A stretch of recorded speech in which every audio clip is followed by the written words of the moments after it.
Today on the Dad the Best I Can show. There may or may not have been tears of joy coming from my dad after the win that day. Oh, that's great. That must have been the best dad hug ever. It was a legendary hug. I believe there was a sweaty kiss on the cheek as well. Hey now, welcome to the Dad the Best I Can show. My name is Rob Roseman. Who wants to be a millionaire legend? Chicago futures trader, Vegas poker pro. Now I'm a dad to 3 kids, ages 6, 4, and 1. Phew! Wears me out just thinking about it. Each week we're bringing on dads like you to tell us your stories, your tips and tricks to help all of us make it through dad life. Thanks for spending some time with us today. Now let's get on with the show. Today on the Dad Best I Can show, we're lucky to be joined by Jonathan Burns, or as his friends know him, JB. JB is 40 years old. He grew up in Miami, Florida, and now lives in Delray Beach with his wife, Jodi, and their 2 daughters, Jada, who's 8, and Jaryn, age 6. JB is going to talk to us about winning the 40 and over Racquetball National Championship, what it was like winning the National Doubles Championship Centurion division with his dad, and why JB thinks it's so important to give his daughters as many hugs as they'll let him. 2 fun facts about JB. He had his own sports talk radio show in college, and he starred as a superhero in a local TV pawn shop commercial. Okay, enjoy the show. Hey JB, how you doing today? Hey Reg, how you doing, buddy? I'm good. Nobody knows that Reg is Rob. They're the same person, and nobody knows that story. And one day we'll have to tell it. It's a very, very secret story because I don't even think I know it. I don't even think I know. You know how you get a nickname and it just sticks?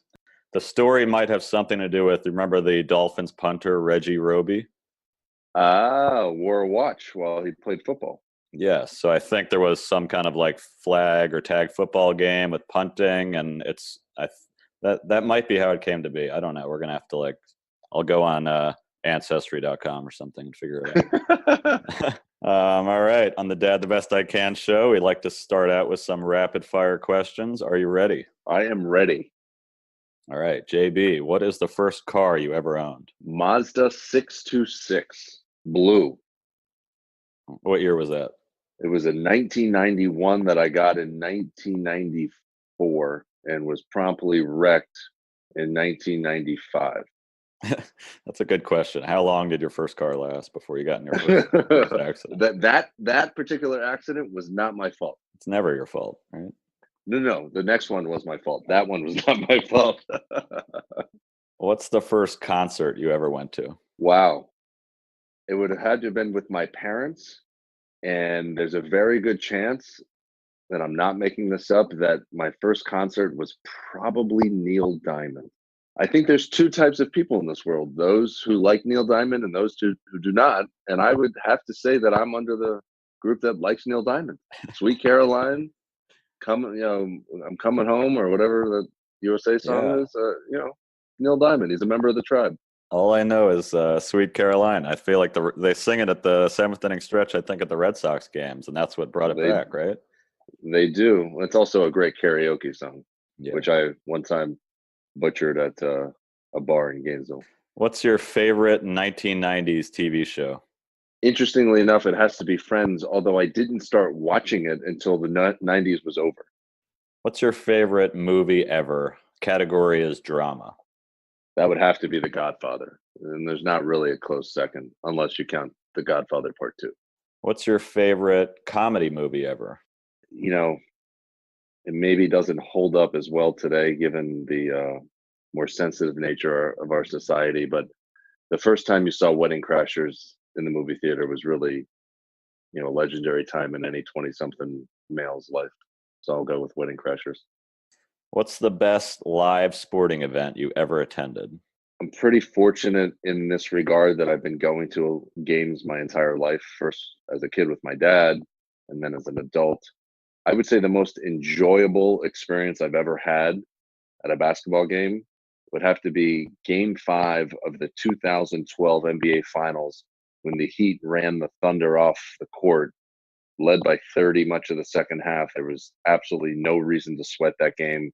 Mike Miller hit like 7 threes, and it was kind of a culmination of 2 years of us against the world, where we just, we earned it, and we celebrated it as such. What's your favorite thing to cook? There's only one answer here, Reg, and it's not fancy and it's not all that delicious. But I am notorious for having 5 to 6, 10 egg white omelets during the week for breakfast. So I would have to 10 eggs. 10 egg white. You got to get the protein without all the calories. Maybe I'll throw like a yolk or two in there. If you were on death row, what would be your last meal? I'd like to not be on death row, but I'd have to say I would like my understanding of death row meals is that you can order from multiple locations given the state law. So I would order a steak from Prime 112 and sushi from Sushi Go here in Boca. Well, you are a lawyer, so hopefully you can get yourself off if everything if everything goes poorly. I know a lot of good criminal lawyers. I do not practice that Nice. area of law. All right. Good answers, JB. Thank you. Let's talk a little bit about your life. How old are you now? I am 40 years old on the dot. And you have how many kids? I have 2 beautiful and lovely daughters who are age 6 as of last week, and my older one will be 8 in February. Man, doesn't that sound like great ages to be? I vaguely remember being 8 years old, and I don't think there was anything better. I would not mind living my children's lives. So, an interesting fact about you: you're one of the only people I know who I consider peaking athletically. You've got a pretty cool story that you've recently won a championship. Can you talk a little bit about your racquetball life?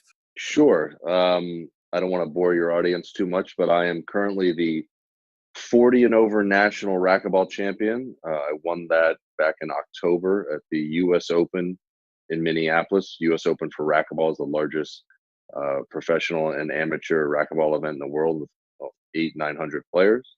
I am also currently the state of Florida Open champion, which means for everybody.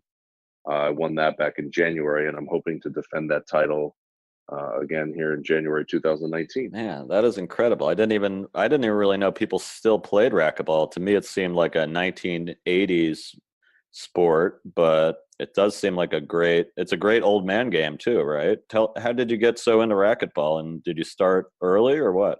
So it is a combination of what you said. It's a huge 1980s sport, but there are still a lot of people who are playing. If it can be somewhere in between, that's where we're at. So how did you get into playing racquetball? Your dad was a big player back in the day? So I grew up playing more traditional sports. I played basketball in high school and grew up playing a lot of baseball as well. And then when I was in high school, I broke my ankles a couple of times and went from a pretty athletic basketball player to a less athletic basketball player, and realized that my dreams of playing Division I were, went with my ankles. So when I was about a senior in high school, I decided I wanted to start playing because I had been going to tournaments with my father for much of my life. Played a little bit in high school, a little bit in college, and then finally, when I turned about 25, I realized that I wanted to have an adult life sport, if you will, and that they were still having tournaments, which is really the most fun part about playing racquetball is competing at the tournament. So since I've been 25, I got serious about it, which is pretty late for somebody that that competes like I do. So as a complete amateur, I've gone out there and hit the ball around and bounced it off the back wall just for fun. What makes a really good racquetball player? Like, is it the serve, or give us a couple like tips that would differentiate you from an amateur, or when you're in a tight game, what are some cool moves you pull out on the racquetball court? So the thing that I do that maybe somebody who's just hacking it around at the gym is I try to hit the ball as low as I can so that even if somebody's standing right next to where the ball hits the front wall, they can't get it. And it's it's a different sport. If anybody who's hit the ball around at at a gym googled top racquetball players, they'd see that it's a very physical game. The game is played knee level and lower, and sometimes shin and lower, because we're trying to hit the ball, put the ball away so that the points don't go very long. So are your competitors doing the same thing as you, or do you have a different style, different strategy? We're all playing the same game. We're trying to put the ball away. Most of the time I do it well enough to be successful. I'm playing against other great players as well, so I don't always win. And are there rallies? But yeah, Are the points long or are they pretty short? the points are shorter than probably than you would think from hacking it around at the club, but there are extended points because the defensive skills of the top players are also very strong, based on high level of athleticism as well as anticipation. There's a number of guys that I play against that will dive multiple times in a point to retrieve the ball. So you've got to be able to put the ball away and get and play some defense while you're out there. I remember back in the day, we would either run into each other or smash the other person with our racket. Does that happen in the big leagues or not as much? No, it does not happen. I've never hit anybody, or at least not hard with my racket. Typically, if you get hit with the racket or the ball at my level, it's your fault. Give us, if I were to go out and play, what is one racquetball tip I could take to beat my opponent? Hit the ball to their backhand. Most players who are just having fun at the club don't have any idea how to hit a backhand. The players that I play against, our backhands are every bit as good as our forehands, but it takes a lot of practice to get a backhand as good as your forehand. I play some tennis. It's a similar sport, but I imagine there's a lot of big differences. Could like Roger Federer step on a racquetball court and play with you, or would you school him? This is going to be an arrogant answer, but yes, Roger Federer would not be able to beat me at racquetball. I'm sure if you gave Roger Federer a year to play racquetball, he would be able to master that game, or a couple of years as well. But it's a completely different swing. And in tennis, you got to get the ball over the net. In racquetball, I'm aiming for 2 inches off the ground, trying to hit the ball as low as I can. This is the most I've ever learned about racquetball in these 5 minutes. So thank you, JB. Your listeners cannot wait, and they cannot believe the amount of questions about racquetball in this podcast. Your dad helped teach you the game. You guys played together too? You played some doubles? Yes, we've played together through the years. He helped me when I first started playing the game. And back in my early 20s, when I played a little bit in college, we won a state doubles championship together. And then over the years, as I got better and better, there was less chances for us to play. But recently, they introduced a doubles division at national tournaments called the Centurion division, where the ages of the two players has to equal 100 or more. And a few years ago, when our ages equaled 100, we started playing that. So now once a year, we get to play a tournament together. And 2 years ago, at the U.S. Open, we actually won the national championship in the Centurion doubles division, which was my dad's first national championship. So that was a very special moment, and continues to be. Wow, that must have been. I mean, that's exciting for you. But as a dad, I can't imagine a more exciting thing than winning, a national championship in sports. It's like a lifelong dream fulfilled with your kid. That's what a gift you gave your dad. There may or may not have been tears of joy coming from my dad after the win that day. Oh, that's great. That must have been the best dad hug ever. It was a legendary hug. I believe there was a sweaty kiss on the cheek as well. And then there was a couple of news articles about it down here as well. Oh, those are for sure framed in his office, bedroom, all over the house. I think he's got multiple copies, yes. Yeah, well, that's awesome. That's a great way to stay connected with your dad and bond together. And you must get along if you guys can play doubles together. I'm sure you have some arguments, but not too many. So you have two daughters, which I have two boys and a 1-year-old daughter. It's got to be a different experience in a lot of ways. What's it like raising two girls? They're not teenagers yet, so you got a few years, but what is dad life like with two girls? I tell people that I got what I could handle. No disrespect to all my friends with little boys, but from 0 to 10, from what I can tell, the majority of them, not all of them, are all very active and would test my patience much more so than my girls. So I'm very grateful that I got girls. I think it's better for me. I think it's better for for them. And so it's all I know. And they're wonderful kids, and I struggle with patience, so I couldn't imagine having two crazy boys running around. Yeah, I can't really imagine what teenage years are going to be like, but from what I've been told, they always like the dad, and it's really the conflict is with their mom. So I'll let Jodi figure that out, as long as they always like. My girls are into everything, including sports. They also like to dance. They don't do as much with that as maybe their friends do, but the girls play soccer and basketball and tennis, so they are also athletically inclined. As it relates to sports and my kids, I've really tried not to put pressure on them. I don't make them do anything. They only play what they want to play.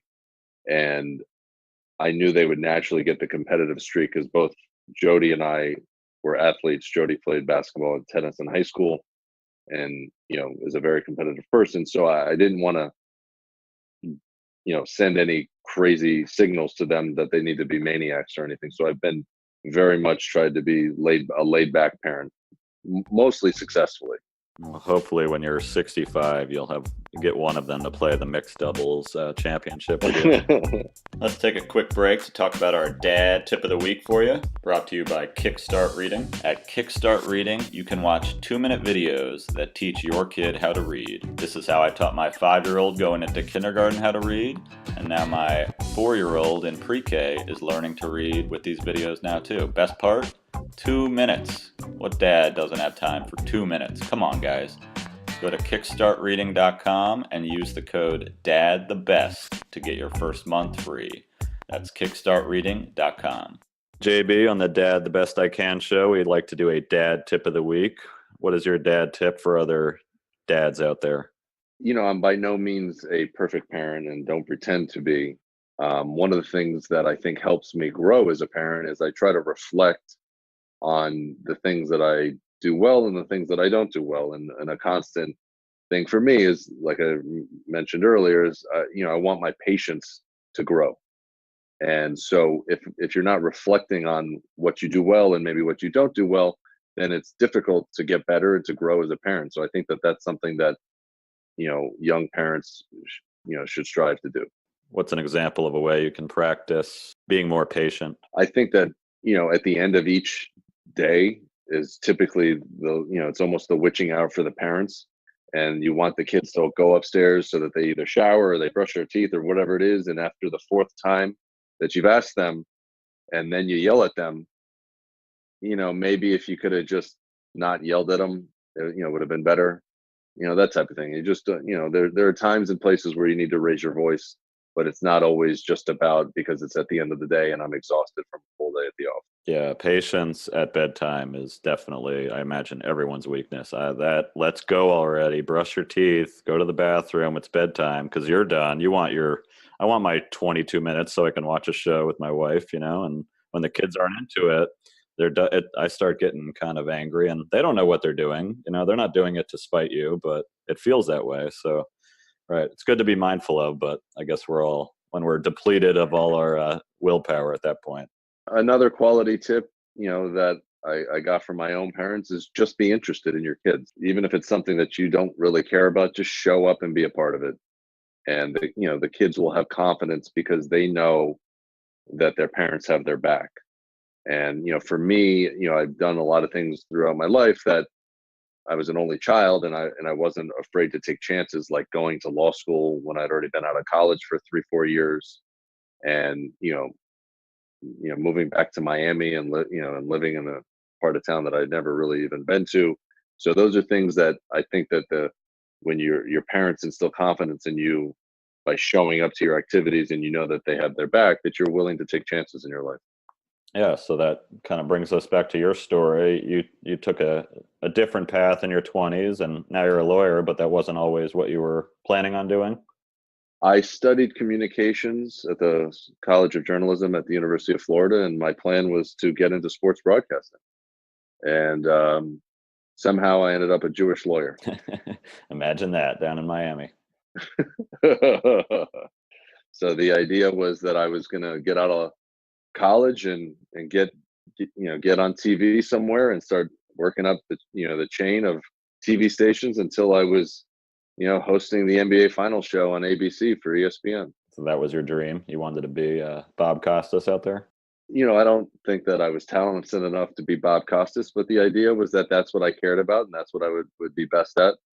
And what I do now is I'm able to take the skills that I learned as a radio talk show host and doing some TV work and bring it to my practice because I'm a trial lawyer and I'm in court a lot.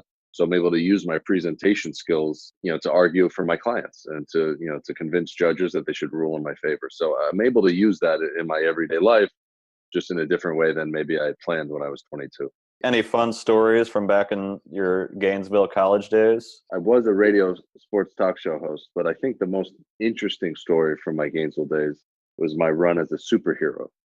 As most of your audience might know, I was Captain Gold Rush in a 2-part commercial for a Gold Rush pawn shop in Gainesville. I had a cape, I had a mask, I had a gold type of outfit, and I had a female lead, and I also had a dog. And it's a legendary run as a superhero, and something that definitely gets brought up by people that I run into. I'd say at least monthly, somebody brings up my run as Captain Gold Rush. I've been told by a number of my friends that I give really good hugs, and I try to give my daughters as many hugs as they'll let me give them. You want to make sure that your daughters, feel that their father loves them as well. All right, JB, this was a lot of fun. Thank you for being on the Dad the Best I Can show. Where can people learn more about what you're doing? Reg, thanks for having me on. You're doing a great job with this. Enjoy the pods. My website for my firm is jbinjurylaw.com. We specialize in personal injury litigation on high stakes cases.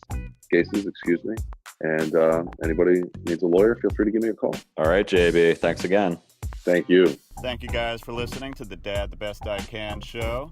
If you enjoyed it, please subscribe and leave us a 5-star rating on iTunes or Apple Podcasts. Actually, 5 stars, we could do better than that. Brooks? Infinity stars. Cameron, how many stars? Infinity 1,000. You gotta one-up them in this household. Thanks. See ya.